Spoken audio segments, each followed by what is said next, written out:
Hey, good morning, and welcome to episode 2 of The Copper and the Lawyer. For those of us who don't know who we are, so my name is Dave Gibbs, and I was a police officer for 13 years in Western Australia, a detective, worked in other areas, and I've recently left the job back in February this year. And sitting with me today is my friend and colleague, Samir Banger. Samir? How are you, Dave? Nice to be with you again. And guys, if you actually want a proper introduction to learn a bit more about Dave and myself, probably go back to the first episode where we discuss a bit more in depth about who we are. Dave, obviously the former police officer, myself working in the law still. Don't know for how many years exactly, but we'll figure that one out as we go. Fantastic.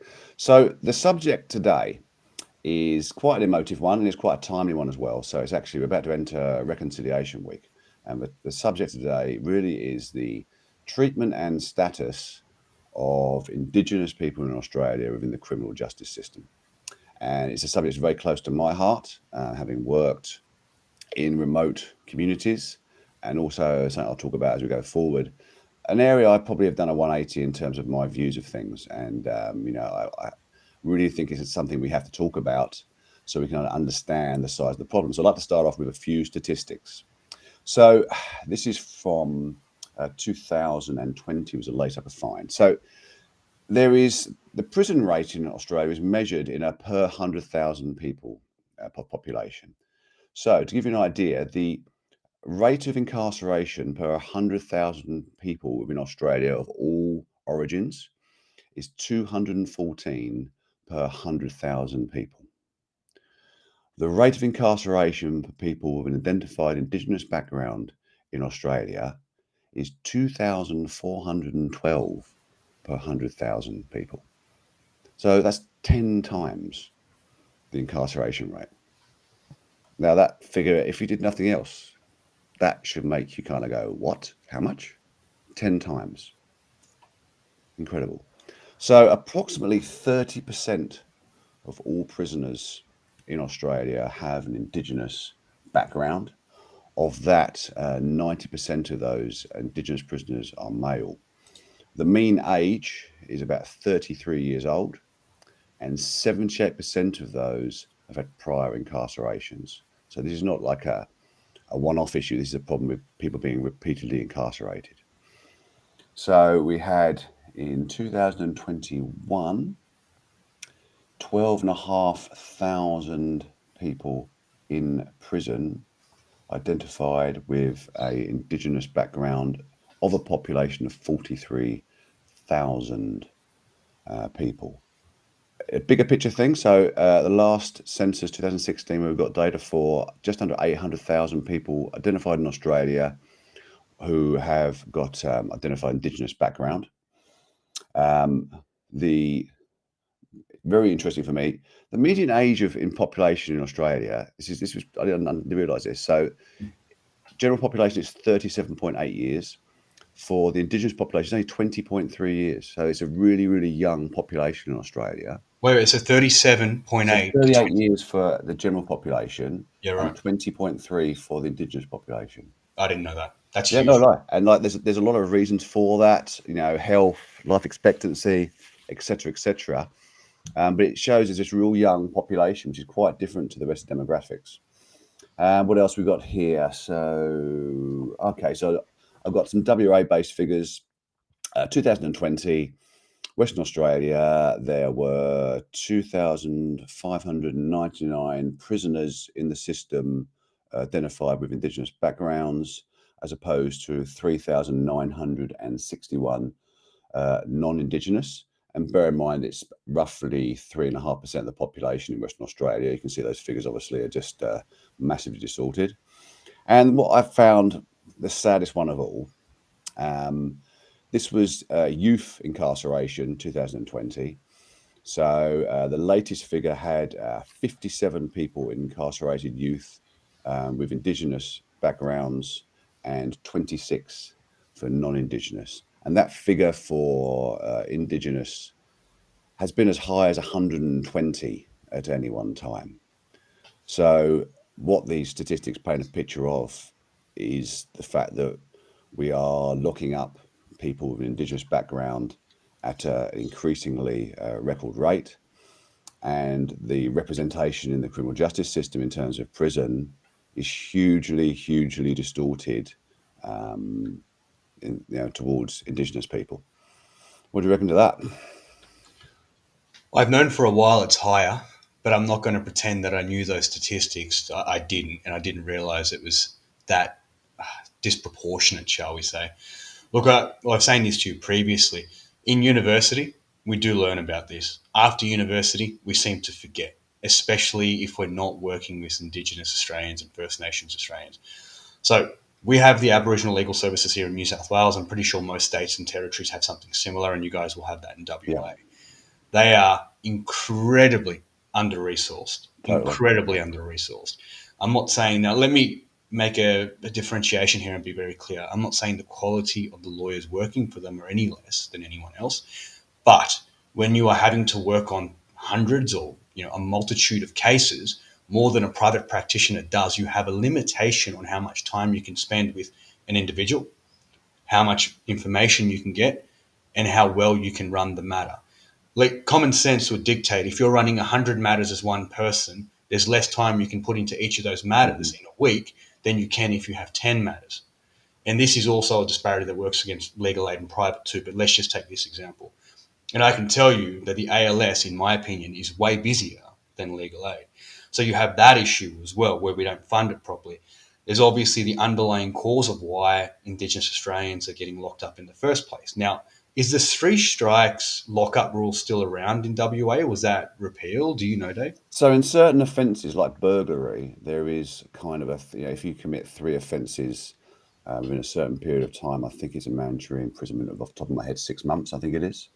Gotcha. Um, there isn't as such a three strikes and you're out kind of situation, but there's certainly, if you look at the offence profile of people who are in jail from an Indigenous background, it's primarily property-based offences and offences against the person, and particularly prolific in the burglary and car theft area. So that's what tends to be the most kind of common issues. Why do those offences happen? Well, more often than not, it's driven by the pursuit of money to purchase drugs. To be honest, yeah. But that's the situation here, and we have an epidemic of youth crime in Western Australia, which is it's kind of getting a bit of publicity in the media, but the biggest problem with all this stuff, from my perspective, is that we don't have an honest public debate and discussion Okay. about Yeah, for why sure. this is happening. We don't Yeah. really care, or it's someone else's problem to fix it. It's not ours. And like my view is very simply, this is a societal problem, and we get confused between the words responsibility and blame. And people say, "Well, that's not my fault." I've only been here since 1984. Like, I'm not responsible for what happened 200 years ago. And obviously you're not. Of course you're not. You're not. That's not your fault. But you are a member of society in Western Australia. So we all have a responsibility as members of that society to making the lives of everyone within it better, and addressing inequality and addressing the issues that lead to, why is there this massive offending bubble? I've got a mate who has recently finished working up in one of the big tourist towns up north. I think it was 5 months before he left, they had 9 police cars rammed. And that's by kids Mm. who are some cases as young as 7 or 8 years old, who are out there just committing offence upon offence.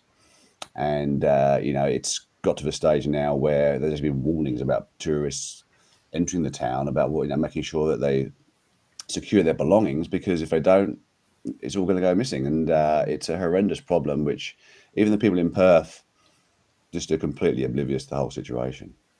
I think part of it's actually willful ignorance as well. And I think Hmm. the point that you're making, and I think I will take it a step further and go, this has nothing at this point to do with race or color or whatever it is, Yep. because my fellow people that are brown, people that are Asian, people that are white, we all do the same thing. We don't want to hear about it.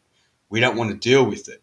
Yep. And it doesn't matter whether we've been here ancestrally for 150, 200, 300 years or bloody 10 years. If you're an Australian, it's your problem. It is something you need to deal with, because this impacts not just you. If it's not you directly, it's your fellow Australian. And quite frankly, if we look at the situation in the last 2 years and we crack down on that because it's impacting everyone, Why the hell aren't we looking at this with the same amount of gravity and strength and veracity, going, well, this impacts everyone too? Crime does. But bigger than that, they shouldn't have to go to or resort to these measures in the first place. And we need to deal with the underlying issue. And there is probably a trust issue. Not probably, there's definitely a trust issue. Why should these young kids trust anyone that walks up to them, such an authority figure? And I'm not saying it's wrong to trust an authority figure, but I'm saying if you look at it from these kids' eyes, what their parents have seen, what their grandparents have seen, there's going to be a trust issue. And Mm-hmm. look, only someone who's First Nations can actually speak about this properly. I'm speaking secondhand here, but you've got to look at the situation differently. We have to. So, yeah, I completely agree with you, Dave. And I think a lot of us will shirk our responsibility because we don't want to be, we're not the problem. We don't want to be the problem. It's much easier to say, well, it's not here or it's back there. It's a couple of hundred years ago. Forget it. Well, no, it's not. It's still happening. It's still going on. And if we don't deal with it, if we don't help our community, and I think that's a good way that you phrased it, actually. I think it's a great way to say it. If we don't help the community, it's going to impact all of us. And this is not just by calling them vulnerable. That's not right. No. And that's the other way I think we skirt our responsibility. Oh, they're vulnerable, so we're just going to treat them differently in a negative sense too, not just positive. Yeah. I mean, look, the way in which the Indigenous population of Australia has been treated and the current situation they're in, you can see mirrors around the world, exactly the same situation. If you look at the American Indians, you look at the Inuits up in Alaska, anytime, colonialism from wherever it's come from comes into a place and, enforces kind of its way of doing things, the indigenous population kind of get pushed out, and then they get introduced to the things from you know that host country or where it's come from, that they're not used to, whether it's alcohol or nutrition or disease. I was reading a thing the other day saying that essentially the American Indian population was very nearly wiped out just by smallpox that was brought in from Europe. It wasn't an intentional kind of extinction, but that's what had basically happened because we took our diseases and took them to the New World. So it's it's a massive problem, and I just think it only ever is going to get solved, or at least kind of improved, if we as a society acknowledge that it's our collective responsibility, and it's not about color, it's not about race, it's not about culture. We are all Australians, and if we love this country, we all want everybody in Australia to be in a better position. And we can't just go on like this, because I don't know how. I can't see any improvement in the situation unless something dramatically changes. My view is that I actually don't think until we become our own independent country, we break away from the Commonwealth, which, let's be honest, that's where so much of this resentment and anger comes from, understandably. Yeah. Imagine if you're an Australian person, you look at the Australian flag and you look up at that and you see the Union Jack in the corner. That is the flag of your oppressor. Whether we can go, oh, that's ridiculous, that's 200 years ago. No, that's the flag of our oppressor, and it's still on our flag. So I think we have to become a republic. I'd love to see that, and I'd love to see that Union Jack taken off there and the Aboriginal flag put up there in its place, or something similar. And I speak as someone who came from England, that still has a lot of English roots. I look back in history and I go, yeah, I'm not responsible for it. But if you actually read the history and read what happened, you should think, Jesus, that was done, and not in my name, but that was done by my ancestors. And the idea that you can just put that in a box and just move on is very easy to say if it didn't happen to you. And I've been reading a lot lately about this thing called generational trauma, Mhm. which a lot of people think is just a pile of bullshit, basically. But there's a lot of science now saying that there is actual trauma which is transmitted through generations, through DNA. So that there's people today are still suffering that generational trauma. And until we put that right in some way, make Indigenous people feel like they're part of Australia, I just can't see how anything will ever change. And all of us, whether you're Indigenous or not, have that responsibility. And we can't just shirk it anymore. Look, you're not responsible for history, but you're responsible for the change in the future. So it's Totally. as simple as that. You may not be responsible for what came before, but you are responsible for what comes tomorrow. And if you look at it that way, then change is your problem as an Australian citizen.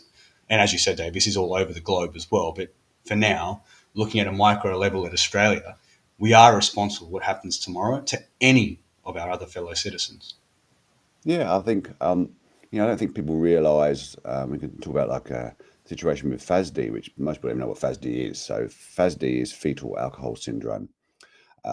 Certainly, I can't speak to the rest of Australia, but I know in Western Australia it is a real serious problem, particularly in some of the remote areas of Western Australia.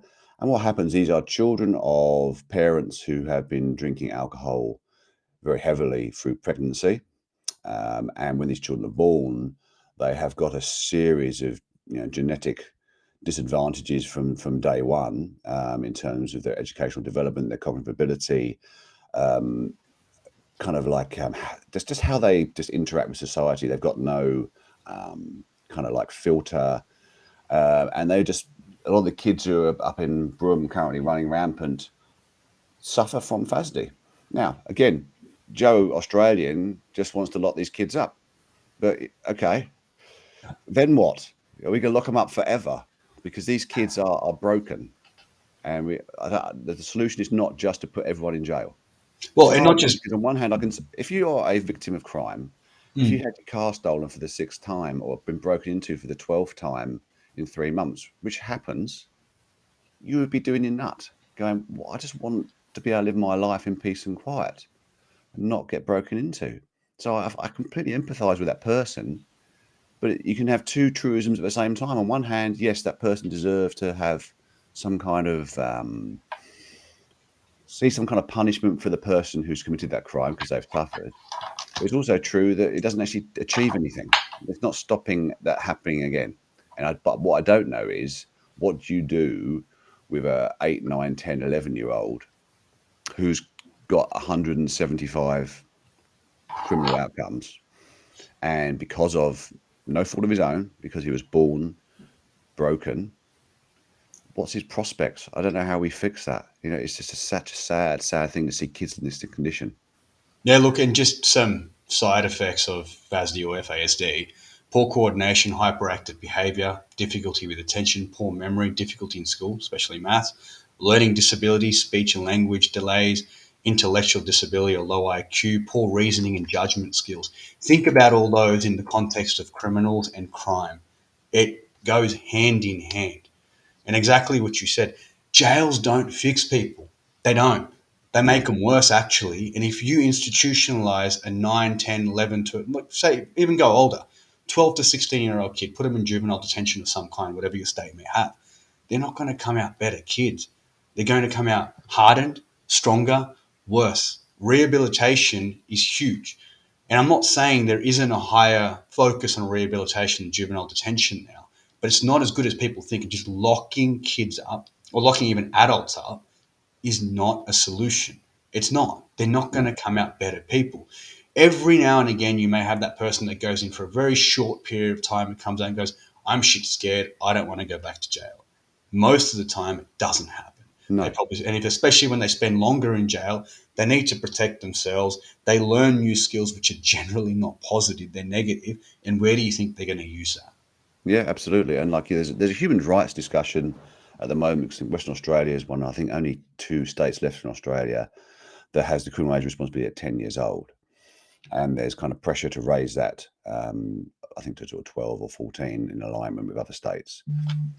I guess the question is really, what is a better way of doing things than we do it at the moment? I have to be honest, I don't know the answer to that question because we have in Western Australia a place called Banksia Hill, which is the juvenile detention centre down in Perth. So what would happen is if I was working up in South Edland or Broome and somebody commits an offence and maybe it's they're already on bail multiple times with this thing called Schedule 2 over in Western Australia, where in theory, if you are on bail for a Schedule 2 offence and you commit another Schedule 2 offence, you can't be bailed.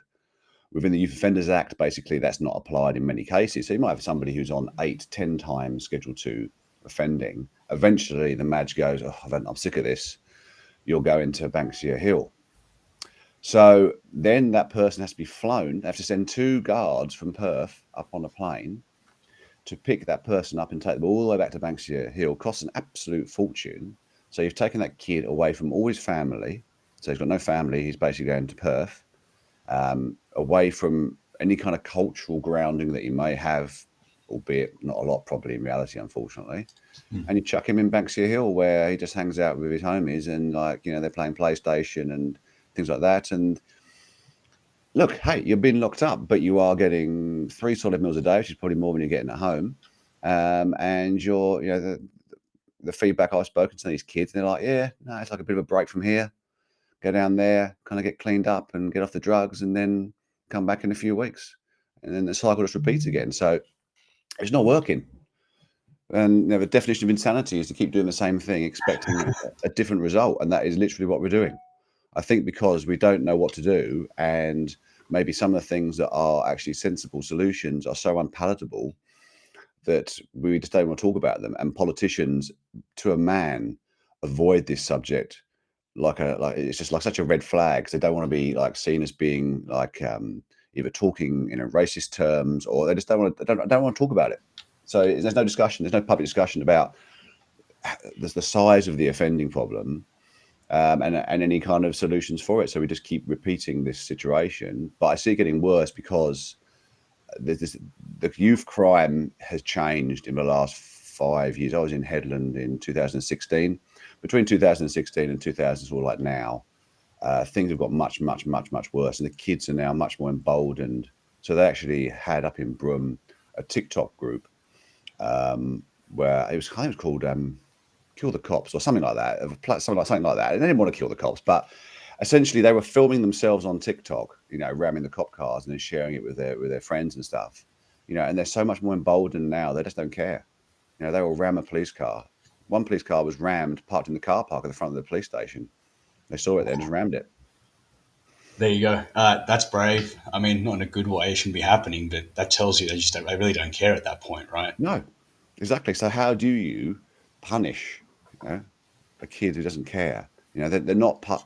In many ways, these kids. It sounds awful. They're not part of society. They're living separate to it. They're not subject to the same, rules, or I don't know, just the stability that you and I have taken for granted. They don't have Mm. any kind of stable home life. In many cases, these kids are already in care of the state, so they don't live actually at home, or with relatives. They're already in the care of the state in the first place, so they don't have contact with family.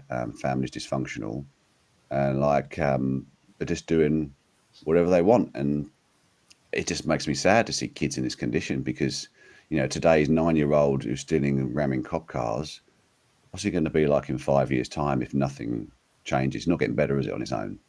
No, it's not. And look, another point that we just raised there is a good one, right? We can't judge people based on purely our own experiences and how we grew up, because these kids didn't grow up the same as you've just pointed out. Totally. So someone that's had a privileged life, had both their parents to looking after them, never really had any issues. Like you can even add him went to a private school, whatever. That doesn't even matter so much, but just lived a generally good or had a good upbringing. You now cannot compare that person committing an offence to someone who has had a terrible upbringing, was taken from their mother or father or their parents or grandparents or wherever it may have been, for example, had FASD, already has a lower intellect or lower IQ, doesn't have the reasoning skills. They're two very different people with two very different life experiences. So it's not the same. So you can't punish them in the same way. And in fact, one is probably more punishable than the other. If you think about the person who's had a great life, and this Yep. is what's interesting, because one of the submissions that can be run in court on sentencing is this person's got a great future. They committed a single crime. It's okay. Let them go. And look, we all run this. Don't get me Hmm. wrong. Let them go. They're going to become, I don't know, whatever it is, someone privileged. They're going to become a doctor or an accountant or Yep. something. They're going to do good for society. So their links to society are good. Great chance of rehabilitation. On the opposite, the first time that other kid commits an offence, you're going to say the exact opposite, that they've had a terrible upbringing. This is what's happened. They've gone through this, and that's why they should get leniency. Where do you think the leniency is generally going to go? It's going to go to the privileged person, Yep. regardless of what anyone feels. Like it or not, that's what happens. But if anything, that person could arguably be more punishable. I heard one magistrate say this in a drug matter, and as I put out the other day, and we've spoken about this in our first podcast, drugs are used by a lot of different people. Mm. So there was a medical student who got absolutely slammed by this magistrate because this magistrate said, hold on, you're a medical student using these things. You should know better than anyone else that comes before this court that this is bad for you and this is Yep. bad for society.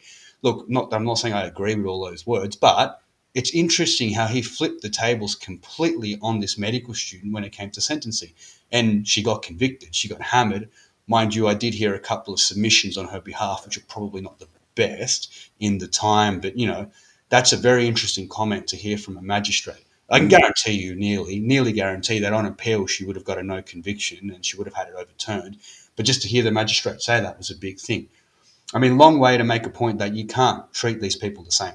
Life experience changes for different people, and it means they should be sentenced differently. Yeah, I mean, I think it's very hard for somebody who's not, um, I guess, seen how other people live their lives. And I until I went to work up north in 2016, I probably had a much more simplistic view of things as a copper.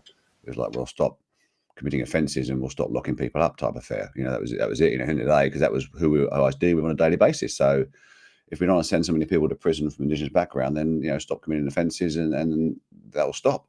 And then I went to work up in South Headland and start to see how people live and go to some remote communities and start to understand how dysfunctional some of these places are. And you almost go, wow, it's amazing anybody comes out of some of these situations, you know, with their life together, because it's not like living in the suburbs in Perth. You haven't got any of the things that you and I take for granted. And I've told this story before, and I'll tell it again because it's a powerful story. And that one night we were driving around, and part of the thing we used to do in South Edmund a lot was we just engage with the kids walking around, because a lot of the time you would come across 6, 7, 8 year olds at 10, 11, 12 at night just wandering the streets, and you chat to them, and some people go and buy my macas or whatever, and the reason they were wandering around wasn't because they just wanted to go and wander around. They didn't feel safe at home. Okay. And people had been drinking or using drugs. They didn't feel safe at home. So they would rather, walk the streets and feel safer. Mm. So our job was to find a responsible adult for these kids so they could feel safe for the night. And sometimes that would take us an entire night to try and find somebody, a family member, who was prepared to take them in, who was responsible, who was sober. And it blew me away, because these kids just wanted to have some attention. And I just think it's very easy to look at this situation and it quickly becomes some kind of like racial or cultural battle. I say, in particular with children, that the law and everything should be colorblind. These kids just deserve a chance. All kids deserve the same equal chance, regardless of where they've come from. And you've got, we had kids 6, 7 years old sniffing petrol and then smashing up a school. And, it just breaks your heart, because Yeah. if you're that way at that age, what is your future? And what is our responsibility as a society to ensure that child has a better future than the one we've kind of got at the moment? Because then you leap into the whole idea of, obviously the stolen generation was a terrible thing. I'm not pretending for a second it wasn't. But now we're now terrified of anything that looks anything like that now. So we're in a situation where I think that we're not doing things we should do because we're scared of the optics of how it looks. And that's not good. So I say again, child protection just needs to be completely just colorblind and just look after those kids, because once they get to a certain age, we've lost them. Once they hit 9, 10 years old, if we haven't got them on a kind of a good path to growing up into adulthood, then it's very, very hard to kind of turn that around. It's sad. Look, I think you're spot on there. And look, for people that want to know a bit more about the age of responsibility for a child, Dolly Incapax is a good rule to look up, which basically says that between 10 and 14, a child isn't criminally responsible. It's a rebuttable presumption. So by what I mean is it's not concrete. A child can still be held responsible at 10, 11, 12, 13, 14 for a criminal offence. And Dave, you touched on this before. And as you said, that doesn't necessarily apply because the age of criminal responsibility is 10, you were saying in WA. Yeah. So that's quite low. In New South Wales, you have that dolly income tax, and a lot of other states you do too. But the dilemma here is repeated offending, or basically the kids are living this lifestyle, so it becomes very normal to them. Hmm. Once it's normalized, you don't break out of it, and it's the same as institutionalization. Once someone's gone to jail a number of times, that becomes normal. And in Yep. fact, some people commit crime to go back to jail because they prefer it in jail rather than outside. It's People don't understand that. It's a bit weird to us, but to Yeah. certain people, that's quite normal. And they will go and commit more serious offences to get longer time in prison. Now, that's definitely not jail working for the benefit of the community or that person, is it? If they're having to commit crime or they're doing it in order to go back there, in order to live more time in the jail. But look, I don't know what the answer is. The stolen generation, for example, it's a bad time in Australian history. There's a lot. White Australia policy was a bad time in Australian history. There's been a lot of issues, and we're only just moving past it slowly. I mean, White Australia ended in the 70s. Hmm. Stolen generations. We're still seeing the impact of that right now, Yeah, and totally. probably for years to come. So, what is the answer? I'm not pretending I have one, but are we even talking about it? Obviously, I don't think anywhere near enough. In fact, there's No. very few people who talk about it. And this is regardless of which party they're in, what side they're on, like are they lefties or righties, because this is not a left right thing. This is not as you said, this is colourless. Yeah. It's about everyone. It's about every Aussie and even PR in Australia. This is a problem for everyone. And also, I think when we take it a step further, some of these issues impact other communities as well. We have lower demographic people who are white, who are Totally. Lebanese, who are Yep. Indian, who are Chinese, who are Singaporean, I'm sure. So this just grows and grows and grows. But the statistics obviously are pointing a certain way. We need to deal with this very, very quickly.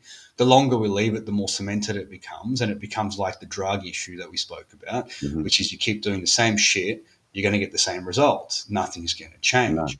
So we need to stop and think about this. We need to actually speak to the right stakeholders. We need to speak to the people who are affected and impacted by this. We need answers. And this isn't just basically ignoring it's not going to help. And unfortunately, I don't think I heard anything about this in the federal elections this time around at all. No. Not a So word. You know, there you go. people make a noise about closing the gap, etc., etc., etc. But it's very, very superficial. Yeah, I didn't hear any deep, detailed discussion about it.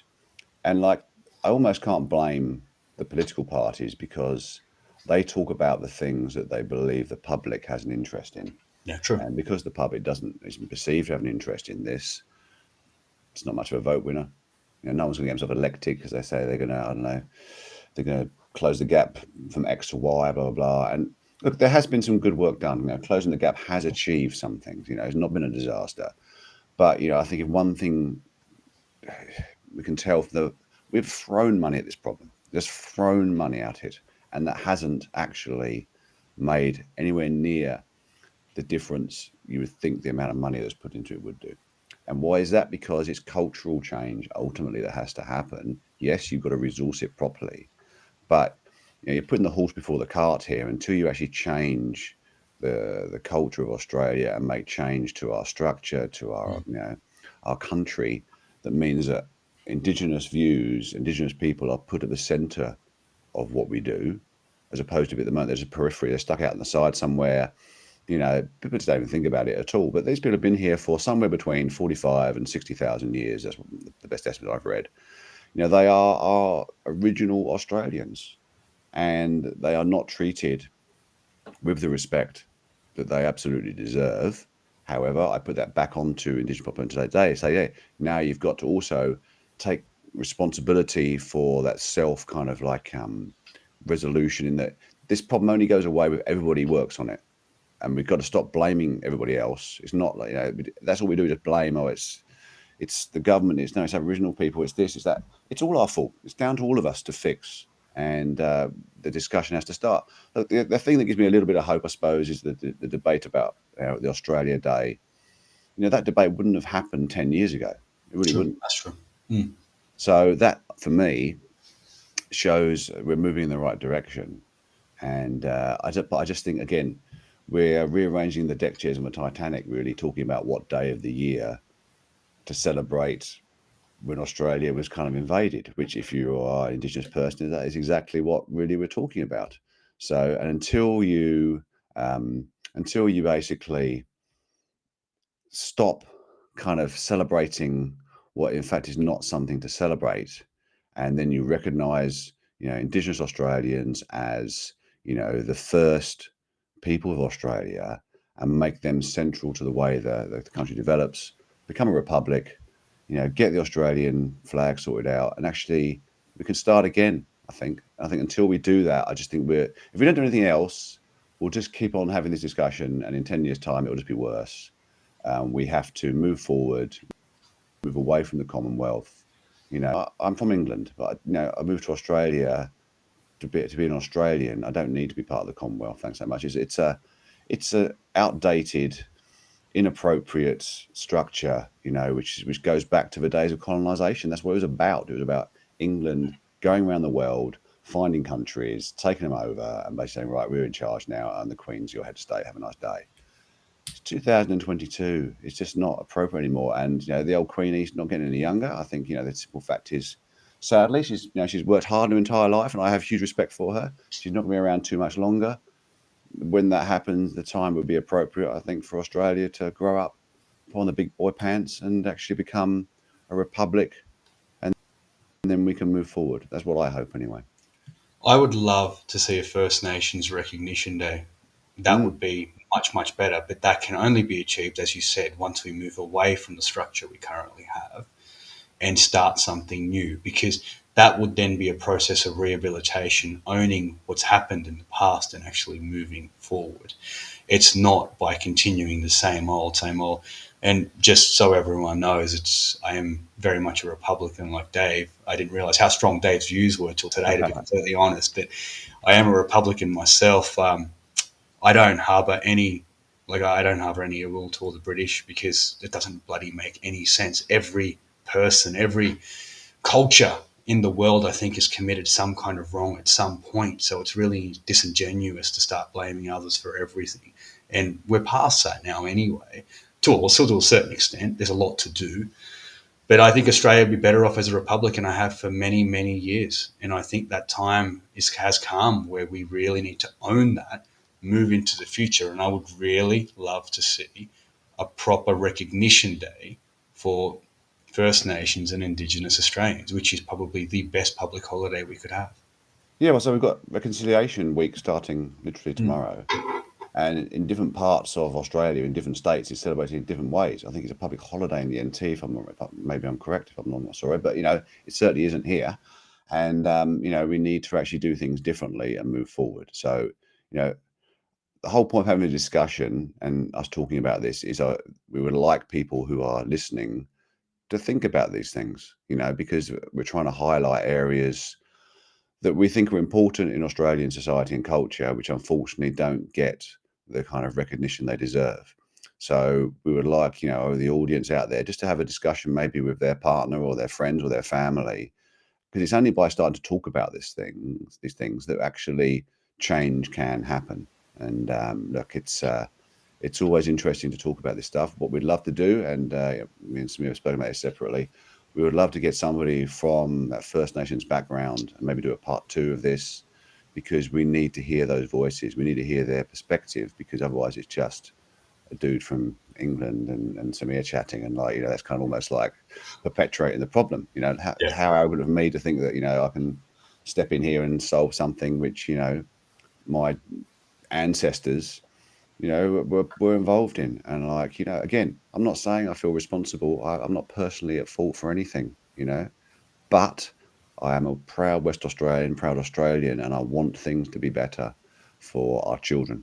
And I think anybody in society, ultimately, whatever your background, your colour, your creed, whatever, we all want our children to have a better world than the one we've got at the moment. And if we just all focus on that, then maybe we can make it a bit better. Look, I completely agree with you, and hopefully, I'm pretty sure we'll have someone on shortly, and we'll have these discussions, because this better not be a one-off. Otherwise, as you said, we're perpetuating the same Yep. issue. This needs to be a conversation that's had over and over again. Information needs to be put out there. People need to speak about it. And it doesn't matter what side of the equation you're on, just talk about it at least, because that's the only way it's going to get going. And the only way people are going to either recognize it, realize there's a problem, or, if you want, say there's no issue and move forward. But talk is needed, discussion's needed. The only way to resolve anything is to talk, to talk about it, And Totally. we wash so many subjects under the covers. We don't want to hit them face on because they're difficult and painful to discuss. But that's the only way forward. So, look, I thank you for your time today, Samir. It's been awesome. And look, listen to this podcast. Please share it with people and have a discussion. We want you to be standing around the plastic water cooler at work and start talking about these subjects, because whether you like it or not, this is affecting your life in some way, shape, or form. And as we're all Australians, we all try and make this thing better. So I thank you all for your time. Cheers, Samir. Thanks, Dave.